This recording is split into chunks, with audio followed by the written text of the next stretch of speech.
The official podcast of the Waterfront Capital of Texas. We running this, let's go. I'm on a boat. I'm on a boat. Everybody look at me because I'm sailing on a boat. I'm on a boat. Weekends on the Water with Jordan Davlin of Jet Surf Houston and Scene Magazine publisher John Ennis. That is right. Weekends on the Water is back and coming to you live from the Jet Surf Houston studio and showroom along the North Shore of Clear Lake in the heart of the Waterfront Capital of Texas. We are calling this the first episode of Season 4. My name is John Ennis, and as always, I'm joined by Army veteran, extreme water sports competitor, and Jet Surf Houston founder, Jordan Davlin. How goes it, Jordan? Hey, John, what's going on, man? How are you doing tonight? Man, I'm doing excellent. So glad to be back in the studio. A new season of Weekends on the Water. Dude, it feels great. There's so much to talk about. I'm super excited to come back on air. Yeah, there's a lot to talk about. We're gonna kind of focus on all of the exciting waterfront developments that are coming to the Waterfront Capital of Texas. But before we do that, let's talk about how beautiful the weather's been the last couple of days, man. My goodness. I mean, yeah, I love coming on and talking about sunny, beautiful weather instead of like rain or, cold stuff. I mean, like you said, it has just been phenomenal. I really can't.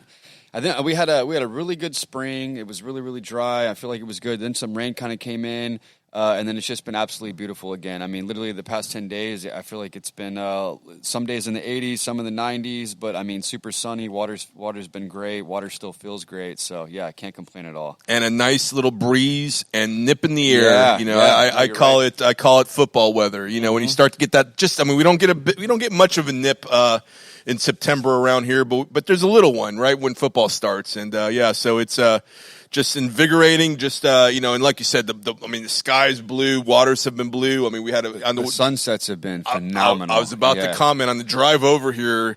I call it magic hour. Yeah. I mean, oh wow, what a beautiful sunset across the lake.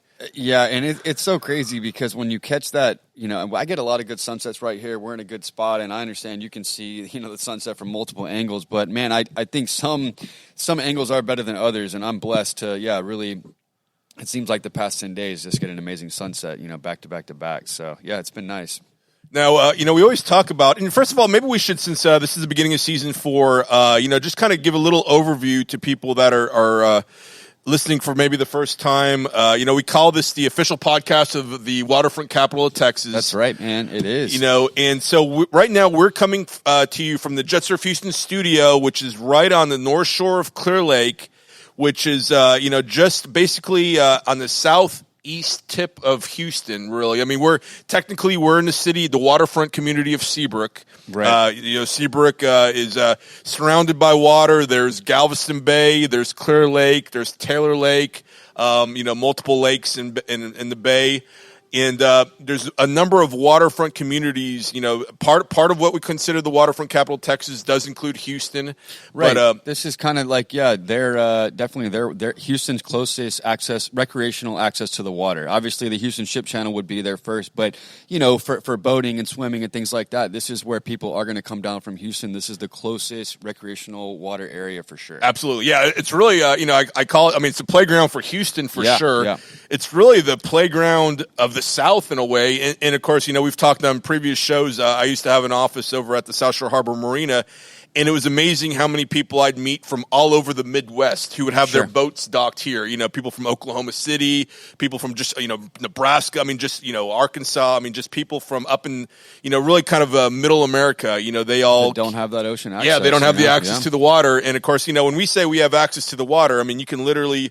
I mean, I can see water from where I'm sitting, and that water we can actually get out and travel the world. I mean, it's amazing. Yeah, we're not landlocked. How many houses, that are, on the water where literally it's just a canal with that water excess, and you could sell the 7 Seas right there from your house. And there's so many different spots like that. It's amazing that, just driving all around, and you're like, literally, this all connects to the ocean. And that's what's cool is how Clear Lake and Galveston connecting by Galveston Bay. It's all kind of one like waterway, and this whole, like you said, Waterfront Capital of Texas. It's bigger than just Galveston. Yeah, it really does start here in Clear Lake and kind of go down. Absolutely. From Clear Lake to Nassau Bay to League City, all the way down. So, yeah. And you hit on an important point, too, is that, in this area, when we're talking about waterfront houses, I mean, they're houses that literally you can travel the 7 Seas. You can you can, you're not landlocked. It's not a man-made lake. I mean, there are man-made lakes around, but Sure. and there's some beautiful homes on those too. And there's and you find that all over Houston and really all over nowadays, all over everywhere. Right. It's amazing how many man-made lakes I guess they build now just for drainage. A lot on the west side of Houston, Cypress area, Sugar Land. They really went, they did a lot of those man-made lakes over in that area. It's starting to come over here. Yeah, and from what I'm familiar with, most of those lakes probably no motorized craft. Probably paddle They boats. all have various rules. Yeah, honestly, yeah, it really just depends. Some of them are no swimming or they don't have boat docks. Some of them it's just kayaks or paddle boards. Some of them, they've got wakeboard boats in there. You just never know. Yeah. So. But this is truly, we call it the Waterfront Capital of Texas, for a lot of different reasons, and we kind of, we really call the area, this is kind of the heart of it, the immediate Clear Lake area. I mean, it's the most densely populated area for boat slips and yacht clubs and marinas of really, as far as density goes, any place in the country. And last I heard, I like what you said there, and that's great playing on that because you say the Waterfront Capital of Texas, but as you said, a lot of people have their boats down here from different various states in Central America. Maybe it's cheaper for them to have their, they live in Central America. They can go to the West Coast, East Coast, or down here to the Third Coast, and it's a little cheaper to store your boat down here than maybe San Diego or maybe New York or maybe Miami. So I think we're right there, always kind of tied between that third and fourth largest boating market in the country. And like you said, I mean, if you're in Central America and you've got to choose, I mean, what a better spot than the Gulf, to come over here. And, I mean, the water's warmer. I mean, there's so much going on down here. So, Right. Yeah. No, really a dynamic area. Now, Yeah. And it's also, we just also happen to be about 3 miles away from the home of human space flight too. NASA, the Johnson Space Center, Mission Control, home of the astronauts, so it's really, we got the water, we got the space, also a very dense and very, one of the top medical areas in the nation too.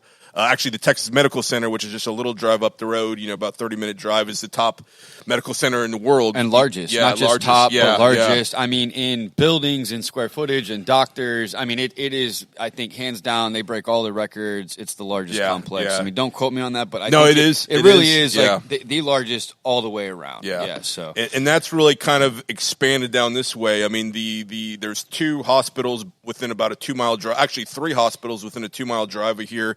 They're all expanding.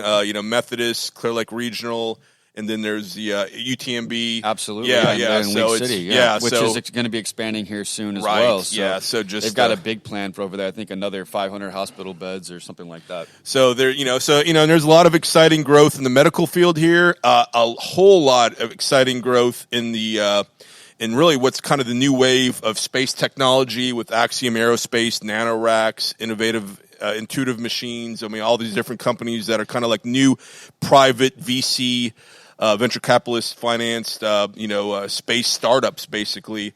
But this is Weekends on the Water, so we're going to focus on all the exciting developments on the water. That's right. And, we're going to kind of start because they're actually one of the reasons we currently have a really nice view of the water from where we stand here is that there is a really awesome, basically what's now a lot, a piece of land that was used to be developed and it was torn down.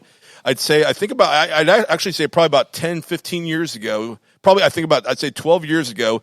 It used to have some of the top waterfront clubs in the state of Texas, the Seabrook Beach Club, there was Club 54, Studio 54. There was some older condos, and back right before the real estate market crash of 2007, all that area was kind of wiped out, and there was going to be a series of high-rise, both residential towers and hotels built. Obviously, and a lot of y'all might remember things kind of went south in 2007. A lot worse in other places of the country than here in Texas, but it did affect the Texas real estate market also. We actually, the Endeavor high rise was built. I actually did an article years ago. There were at one point, at various points in time, there were more than 20 different high rise buildings planned for this area, all along the water. It's amazing. Yeah, we've touched base on it before. Yeah, we've talked about it. I mean, it really, if people haven't heard about that or want to get more information on us, reach out to me or John because, man, it really would blow your mind what they they really had a South Beach plan for this area. Oh, yeah. And with and we're not just talking on the North Shore. I mean, we're talking everywhere. The all Point, around. North Shore, Yeah. Lake City, Nassau Bay. I mean, this was a lot of different tower developments. Yeah, really. Each development had multiple structures. I mean, it was amazing. I mean, no city was left out. I mean, there was Absolutely going not, to be yeah. multiple towers in League City. Like you said, Nassau Bay, Webster, El Lago, Seabrook, Kemah. I mean, they probably had Clear Lake Shores in there. Yeah. I mean, there was something. Yeah, actually, you're right. Clear Lake Shores, Kemah, kind of over there where the Probably something Starfleet smaller, yacht is. but So, but anyway, going back, so there's been this really beautiful piece of land that actually has really enhanced the view while you're driving down NASA Parkway. It's amazing. I mean, it kind of dead ends at this waterfront view. This is kind of like the Rebstorf is kind of like the official start of Seabrook. Like you kind of come around the El Lago bend, and then you're kind of in Seabrook. It's just probably a quarter mile down the road, but this is, I think, the main part of this part of Seabrook. And so, we've got this amazing view across the street. There's no structure in the way. It's not too far away. I could, almost throw a rock and hit the water. It's a little too far, but we're probably talking 100 yards. And I mean, it's just this really scenic, amazing view. Just like they have across the street, this particular part of the North Shore, you've just got a really good panoramic from here or across the street where you can just see like the whole lake, Correct. So it's one of the better views, no doubt. It's a great view, and like I said, this land has been kind of left alone for, more than 10 years for sure. Yeah, really basically 15 years. But there's been major development recently, and that is that there's going to be a new development. It's a 15-plus acre development.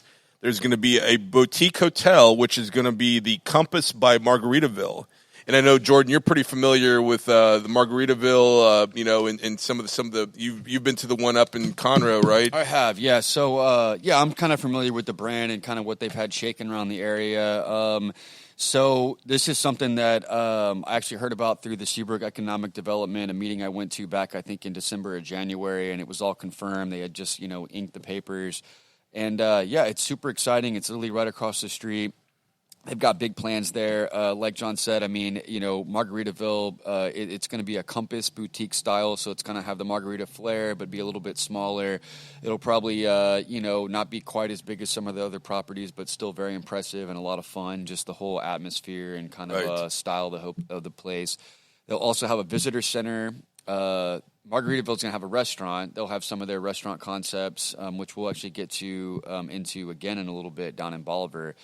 But yeah, they're making a lot of different moves around here, and then there'll be a tourism center, kind of for Seabrook or kind of for Clear Lake, and then 3 other restaurants. So Margaritaville will have 1 restaurant and a hotel. There'll be another hotel, and then 3 other restaurants and the visitor center. And they're going to squeeze all that in with the parking garage. And so it looks like we've got the plans in front of us. You guys can't see them, and they could change. But it's very interesting how they use the space, and they are going to be able to fit it in there. And, it's just going to be absolutely beautiful. And I think one of the biggest things to happen to Seabrook since the new 99, Parkway coming through. Right. I mean, to really, like, get turn this city upside down. I mean, it was the Parkway coming through, which is, going to be complete in, a year and a half, which is really great. And it's going to help bring people down to this awesome new attraction, and it's going to be cool. We're going to lose the water view, but we're going to have this just amazing, fun facility across the street, and they're going to, I guess that brings us to our next point. So the marina that I was, involved with, Endeavor Marina, they'll be next to this development, and they'll actually be the official marina for the property because they're not going to be developing any water access for this particular development. Don't ask me why, but there's, I think, some coastal grass involved and, complicated things, so they're going to use the marina across the street in Endeavor, but that's actually been purchased. That's now the Marine Max. News. I don't think we mentioned that on the air. Marine Max, which is a nationally publicly traded company, offices all over the place, big business, beautiful showroom and sell yachts and have an awesome facility now. Well, they just upped their game. Took over the huge marina. Yeah, so they have a massive facility now. And really, like, when you really think about what they've got now, I mean, they've got I don't know how many. It's got to be their flagship, right? I mean, how many other Marine Maxes could be? That was already impressive as can be. Before they Houston's a big market. Yeah. This is a large boating market. Sure. So you would think, say they have 30 stores in the country. I don't know that, but say they've got 20, 30